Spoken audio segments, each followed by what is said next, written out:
Hi, it's a really nice day here in Montreal, so I'm going to make this quick because I want to go out. Okay, you've probably heard about John Bedell, who went and shot a couple of cops at the Pentagon on the 5th of March.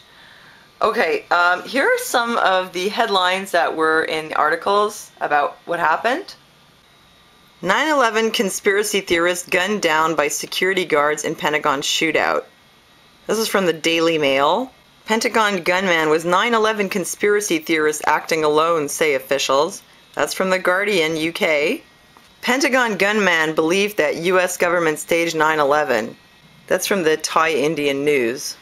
So as you see from this and from our own media, as soon as this happened, oh, he was into conspiracy theory, so, you know, that's why he did it. Okay, I just want to show you another piece of the puzzle. Pentagon shooter showed signs of instability. That's from Thai Indian News as well. Let's give the Associated Press some credit for this. Pentagon shooter had a history of mental illness. It turns out the guy had manic depression. He was crazy. His parents had tried to warn the authorities that he was buying all these guns and ammo and he was on the rampage. And he had disappeared in January. They reported him missing. And then he'd gotten stopped by the cops and he was acting weird, like kneeling on the side of the road and doing strange things. The guy was a nut. Okay, it's not because he was a truther, it's because he was crazy. But you know, it sucks because you got the SPLC, it's the Southern Poverty Law Center, and they put out a report called Rage on the Right, the Year in Hate and Extremism. This is by Mark Potok. And they will have you believe that, well, okay, militia groups have increased, that's true. They've more than doubled in the last couple of years or something.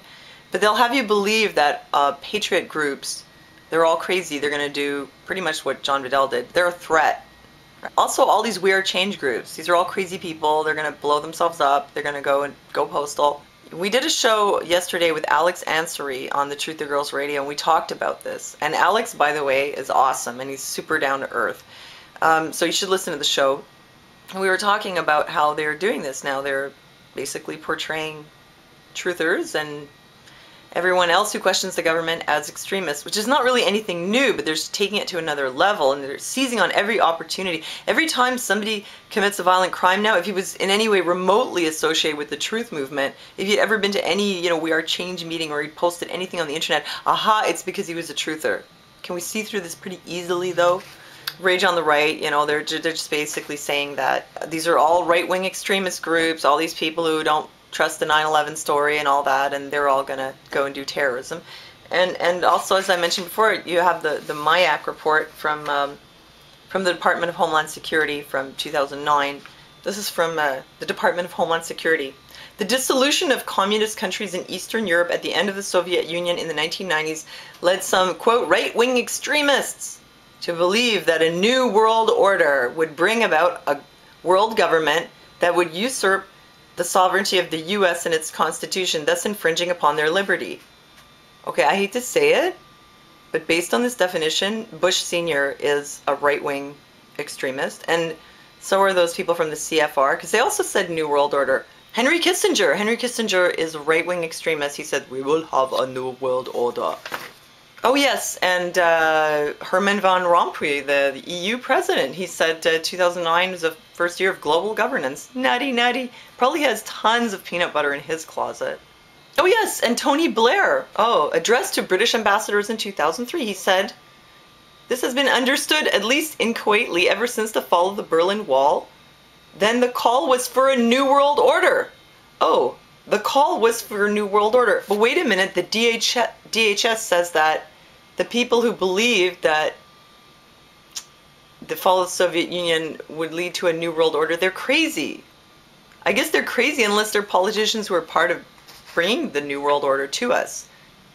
Yeah, so basically, it's the same, more of the same. If you're disgruntled with the government, you're a veteran, you got too much food in your cupboards, you're storing up rice, guns, ammo, you believe in a new world order, you actually believe what politicians say when they talk about a new world order, well, you're crazy and you're going to do what John Bedell did.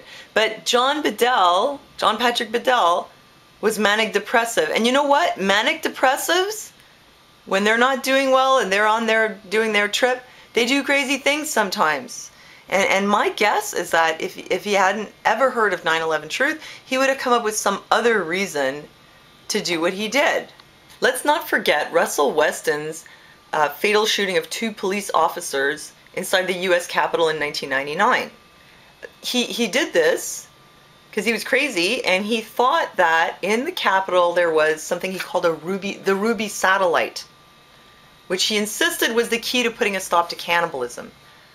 And John Bedell went in there because he's got going on in his head, and it's got absolutely nothing to do with the truth movement.